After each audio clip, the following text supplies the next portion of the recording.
Hi, welcome to KiwaniTalk. My name is Gary Gardner. I'm your host for this program, which is the longest running cable access program in the entire world. We're called KiwaniTalk. We've been doing this for a lot of years. We are here at Dearborn High School, my alma mater. And welcome to our visitors from Dearborn and the 41 other cities around southeastern Michigan that get to watch us. Today we're talking with David Sampson, who is the CEO of Mariners Inn. And Mariners Inn is not a hotel. No. But there are people who live there temporarily who have issues. David, welcome to the program. Thank you. Thank you for having me. So you were not a native Detroiter, but you've been here long enough to claim long-term resident status. Where did you grow up? Yes, sir. I grew up in the city of Detroit, but I was born in Inglewood, California. Okay. And my father moved us here when I was 8 years old, when the opportunity to get a job in one of the big three was pretty much walking off the street. You got a job on the line. He did that, moved the family here, and I've been a native Detroiter ever since.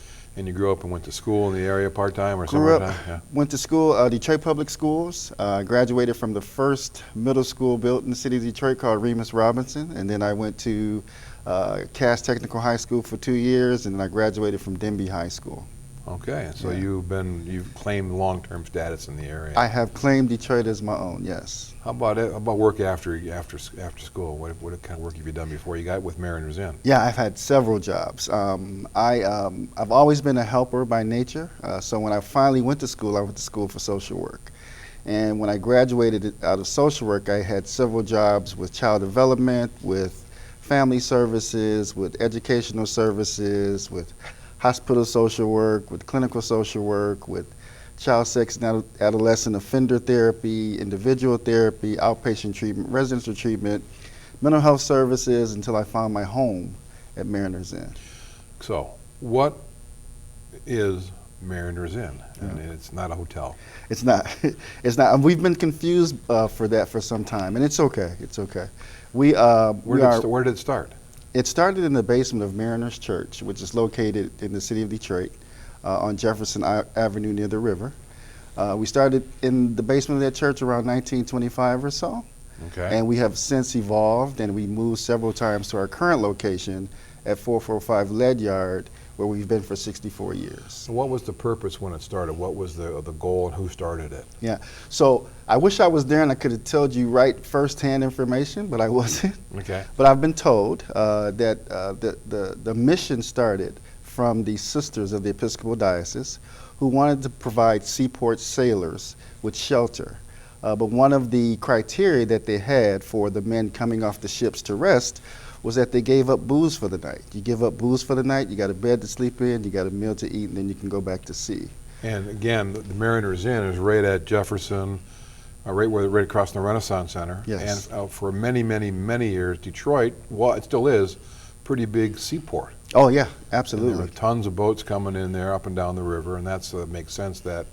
And it's called the Mariners Church too. So That's that started there, and so it moved eventually from the Mariners Church facility to where you are. How long ago did that happen? Yeah, interestingly enough, the same thing that caused the move then, which was evolution of the property, city growing, caused the same move from there to where we are now. It was in 1955, we moved to our current location. We had to erect a new building. It's the original 1955 building, but we moved all of our services to that location. That's in the Cass Corridor. That's in what used to be known as the Cass Now Corridor. let's talk about that, because you've been there. You've been around long enough to know that the Cass Corridor had a somewhat tawdry reputation for a while. Yeah, we've lived long enough to see what used to be known as the dregs of society, where drugs and alcohol and prostitution were occurring sometimes in broad daylight, to what it is now. And now it's a thriving kind of community. It's known as District Detroit now.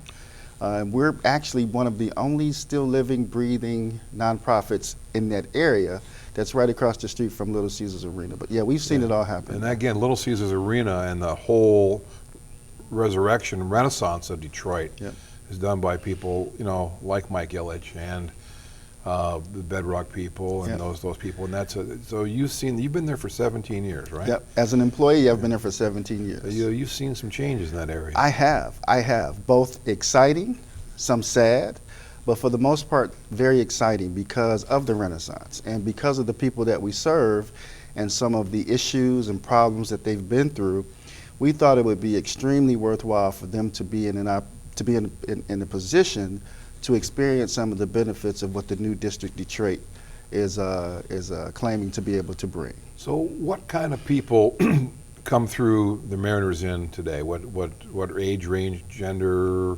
background, illnesses, addictions come through? Yeah, our target population is men between the ages of 18 and 65.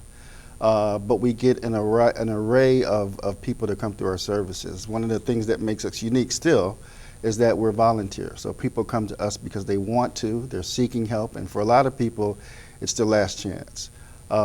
We have an opportunity to serve 155 people if all of our beds are filled, either in our core program, which is residential treatment, or our recovery housing program, or our permanent supportive housing program. Let's talk about those in order. The residential treatment program, what is that program about? So the residential treatment program is our flagship. That's our core. That's the program where we can serve the most people. And it's designed to help people who are coming in directly off the street, some in need of detox, some in need of shelter, but for the most part, they're in need of help to arrest the disease of addiction. And they can stay in that program anywhere from 14 to 90 days. Once they successfully complete that program, then they have an opportunity to either go to recovery housing or permanent supportive housing. Our permanent supportive housing program is the one that's designed for men to stay anywhere from 4 months to 2 years to practice the skills that they've learned in treatment to be able to re-enter the community and get employed or reunite with their families. If they go to recovery housing, which is a shorter program designed for a 4 to 6 month stay, the expectation is designed so that they can practice some of the skills that they've learned in recovery in residential treatment, take those into the community, hopefully get employed, and hopefully find a more stable way of living. Are all those people housed at that facility, or are there different satellites that you have? Yes, they're housed at the main facility, but right next door to it is our recovery housing program, which is an old mansion that we purchased in 1985. But it's still on the same campus. That includes 150 total people then? Yes. Okay. Yep. So in the time that you've been there, there's different levels, different types of people who come through with different addictions. Yeah. What's Yes. the principal addiction that you see today? Well, today we still deal with alcoholism, addiction to painkillers, addiction to cocaine is still prevalent. But over the past couple of years or so, the opiate addiction has really blossomed in a way that no one saw coming. But because we don't offer a detox program, what we do is we send people, and if you're addicted to opiates, you're going to need some sort of detox to flush your system out. But we send people to a detox facility for 3 to 5 days, and the way that our treatment network works, people still have choice of where they want to go for help. And usually after that 3 to 5 day period of detox, they'll still request to come back to Mariners. And so we have seen an influx of opioid addiction, but we've been able to still help them successfully.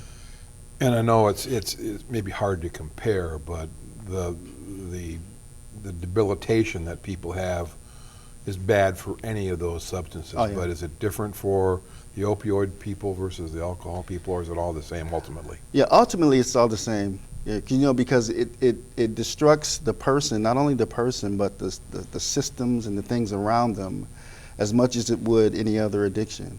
You know, a person's daily functions become dysfunctional. They stop wanting to do the things that made them stable and happy, and the only focus becomes on getting more of that drug, whatever it is, to make them feel as though they're whole again.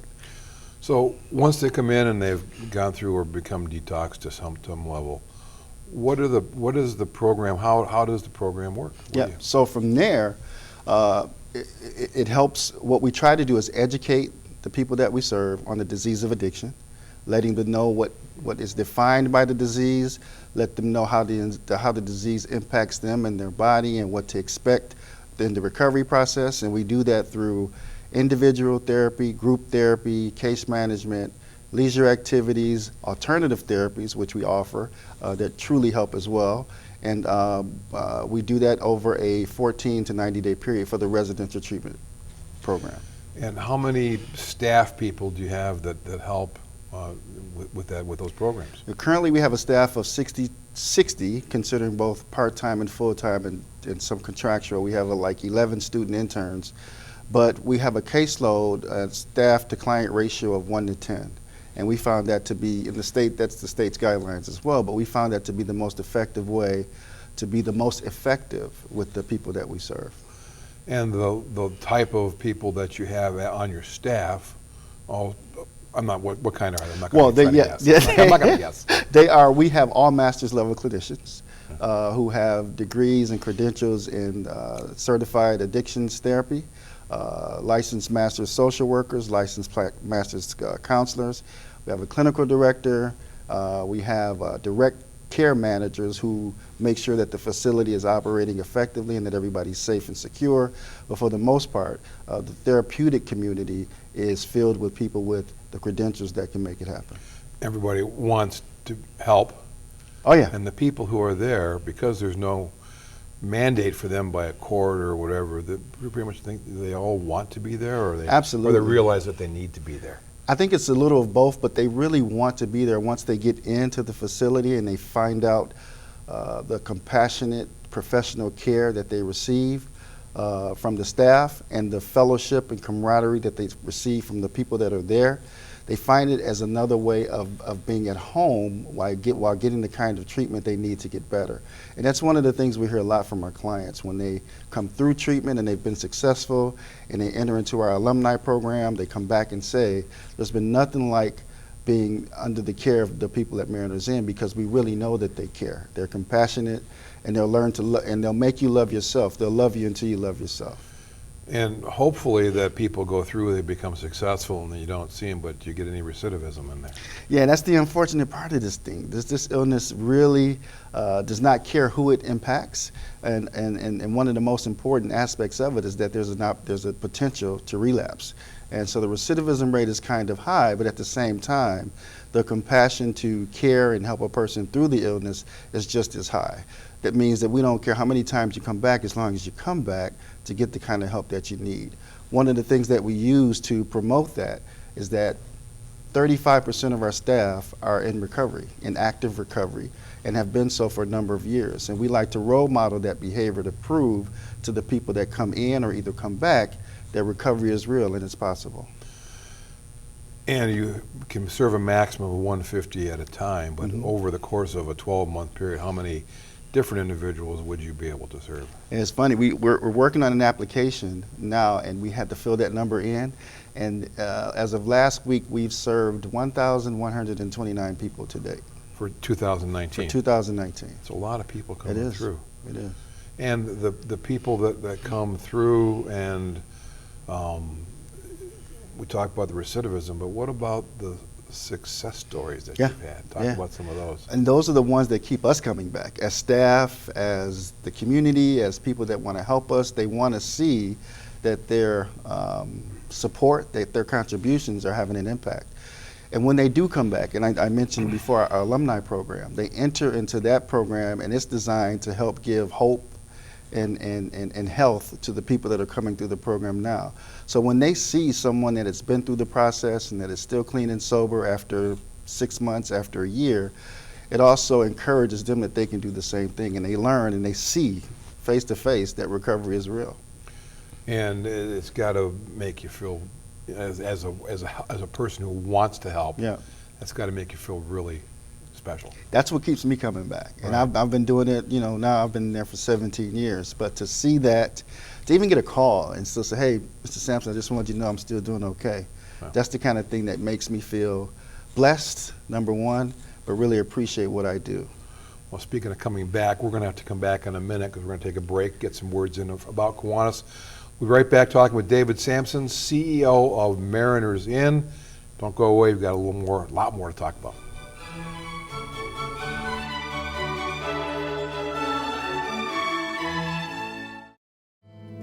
Who is a kid? Well, that's a kid. And another. Look, a gaggle of them. Or is it a herd? Litter? Pride. But what about her? Tell her she's not a kid. Or him. So how do we tell who is a kid? Height? Age, maybe. But some of us have to grow up faster than others. A kid. A kid wants to make the world better. And one day, he just might. Is a kid fearless? Vulnerable? Strong? Nervous? Yes. Yes. Yes. Yes. Kiwanis is 600,000 kids at heart doing all the little and big things it takes to help children around the world. Because kids need Kiwanis. All of them.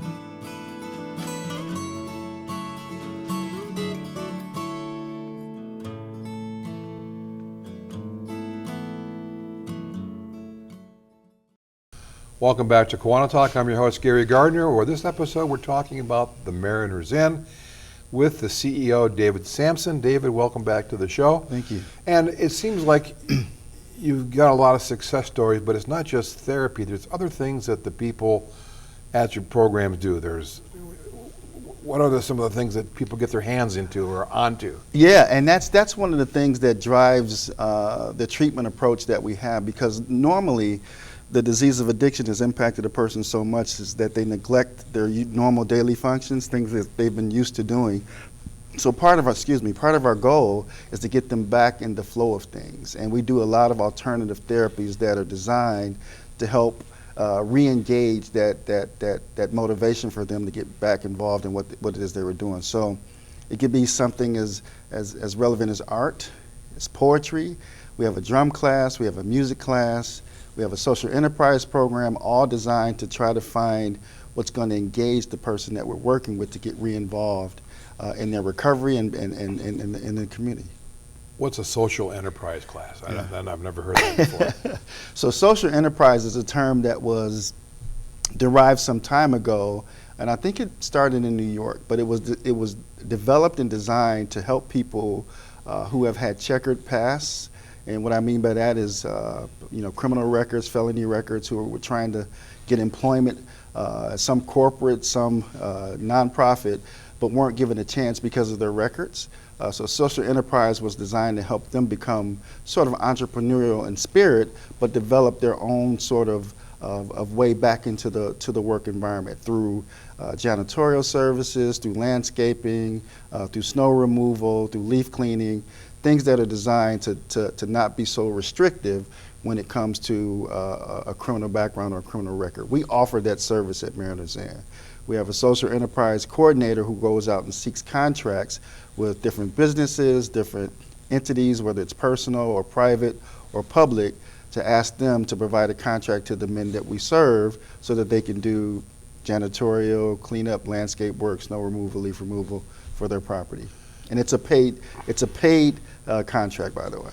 Now, with 150 residents possible at one time, Yeah. that's a substantial logistics type of thing too. Yes. Talk about the logistics involved with food and laundry and Yes. maintenance and that. And that's where our staff come in. And as a matter of fact, part of the logistics of maintaining the facility is done by the men that we serve. We expect that they have details where I would consider details at my home, chores for my children. But these are things that we expect the men to be sort of self-accountable for: where they live, where they eat, where they hold groups. We expect them to be self-accountable for that area. But as far as cleaning and laundry, there's schedules for that. As far as transportation to appointments, we provide that. We provide access to it. As far as making sure that contracts are met and that appointments are kept with the counselors and the therapists, we have direct service care workers who make sure that those things are on schedule as much as possible. And what about the food preparation and that? It's 150. That's a big, Yes. big group of people to Yes, feed. and 3 meals a day. Right. So we have a commercial kitchen on site. We have a food service staff on site that provide 3 meals a day. And logistically, we've been able to make it happen through schedules, through the proper ordering of supplies and services, through the proper training of the people that are there to help, serve the people that we serve. But we've done it in a way that promotes fluidity, that promotes care and compassion, and at the end of the day, produces the successes that we have. Can you talk about a schedule a typical resident would have, what time reveille is, and what Yeah. happens for the rest of the day? That's funny because when they do that, they actually do. First of all, the schedule is posted. It's on 2 main hallways, and it's designed to help keep men on task. And the reveille that they do is an actual song that they sing in the morning. It's a Salvation Army soldier song that they sing every morning to get them motivated, to get them started into the day. And that usually happens about 6:30 a.m. or so. From 6:30 a.m. or so, then there's breakfast at 7:30, then there's the first group session at 9, and then the second group session at 10:30, and then there's lunch, and then there's an individual session in the afternoon, and then there's another group session at around 3 o'clock or so, then there's dinner, then there's leisure activity, then there's bed. Every single day something is scheduled to keep them occupied. Seems like you don't want to have them having a lot of downtime. Yep. And the structure, like you said, and how important have you found that structure to be to help people to recover? Extremely. Part of the assessment process is to help determine what is the driving force to continue practicing the addiction, to continue looking for the drugs or alcohol, whatever they became addicted to, was to find out what it was that most impacted their decision to keep using. And to a man, it was idle time. It was not having anything to do, not having any place to go, not having a place to stay. Those kinds of things drove that negative behavior of seeking that drug-seeking behavior. So keeping busy, staying busy, especially with something constructive, something educational, seems to be the key. What about family support for your residents? How important, if at all, is that? Very, very important. One of our taglines is we are saving families one father at a time, or we're helping to do that. Okay. It's important because the process requires support, whether it's family, whether it's significant other, whether it's nuclear family, external family. This process of recovery requires support, and it has to come from either the family or the community or someone else outside knowing what they're going through to help them. But we have a Strengthening Families program, and it's part of our youth prevention program, but it's designed to educate the parents and significant others of the people that we're serving, what to expect when their loved one comes home, what triggers to look for when the disease starts to impact them again, and how to get the help that they need. Almost like an Al-Anon type thing, and to Yep. some degree. To some degree it is. Okay, so all of this, with that many people, that big a facility, Yeah. requires a budget to Oh, yeah. operate. It And does. it sounds like it's a substantial budget. It- Talk about your funding Yeah, sources. you know, the unique thing about, and I don't know if it's unique in a positive way, but because we're a nonprofit and because of the kind of work that we do, we have to apply for the same funding every single year. There used to be a time, in as far back as I can remember, where you used to be able to apply for a 3 to 5 year funding allocation and be able to get that and feel safe and secure and about where you were going the next year. These days, it's every single year. And the major bulk of our funding comes from the Detroit Wayne Mental Health Authority, which is about 85%. The other comes from HUD and local foundations, private donors, and other contributors from the community. Contact information. If someone was interested in being a private donor and saw this and wanted to donate, or family member had someone who thought maybe they could be referred there, what's the contact point that you have? So our direct number is 313-962-9446. And what's very special about us is if we can't help you, if you're calling us for help and we can't help you, we will make sure that you get to the place where you can get the help that you need. That's also the same number to call if you want to support us and assist us in what we're doing. If you believe in the mission, if you believe in helping people recover, helping people become productive members of society again, then that's also the same number you can use. Is there a website that's his contact? There is a website. So strangely enough, and today we have a website. Today we have a website. We also have a Facebook page. We have a Twitter account. Okay. So we're social media savvy. Our social media person monitors it daily. We've even gotten a couple of referrals from Facebook.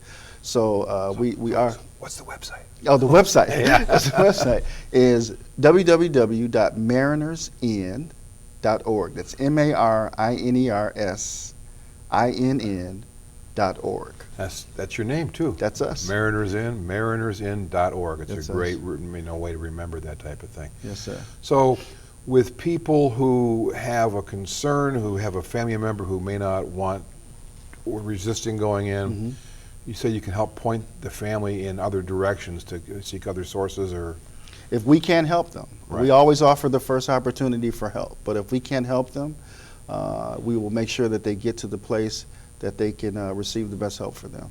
And you also mentioned you have fundraising. You have a fundraiser coming up. We do. We Strangely do. enough, that's on TV. And I would get in so much trouble if I didn't mention this by my marketing and development director and our fundraising director, Ms. Erica Rakowitz.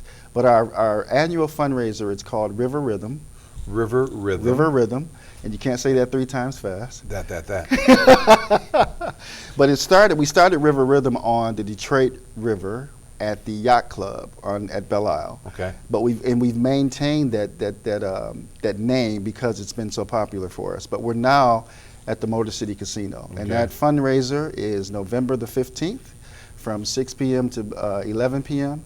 And it's a wonderful fundraiser. It's our annual fundraiser. It's the one designed to get us the most support for our mission, but it's also the one designed to kind of brag about the work that we've done during that year. And if you're interested in information, marinersin.org. Marinersin.org. Miss Erica Rakowitz, you'd see that down there We'll as have well. that on there too. Thank you. And you have, what kind of stuff goes on at the casino when you do that? Yeah, the annual fundraiser. So there's a band playing. There's food. There's auction items, both silent auction and live auction items. There's a community presentation where we give awards to people who have meant so much to us and have meant so much to the community and to their families as well. There's an open bar. There's a picture taking station, but it's all designed to support the mission and the men of Mariners Inn. Well, we're down to our last minute, David Sampson. Yeah. Where do you see Mariners Inn going in the next 17, then 65 years?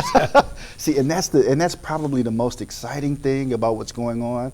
As I mentioned before, we're in the right across the street from Little Caesars Arena in what's now deemed District Detroit. And so it took us several years to decide whether or not we would leave or stay based on everything that was going on in the area. And June 29th of 2017, the Board of Trustees, along with me and everybody else involved, decided to stay. Good. So what we are going to do, what we have in the tunnel, in the pipeline, is we're going to build a new facility to house 44 single-room occupancy people suffering from the disease of addiction. And that's a great plan and a great strategy, and I hope that you have success and continued recovery for all the people that come through. I appreciate that. Thank David you so Sampson, much. CEO of Mariners Inn, thank you for being on KiwaniTalk.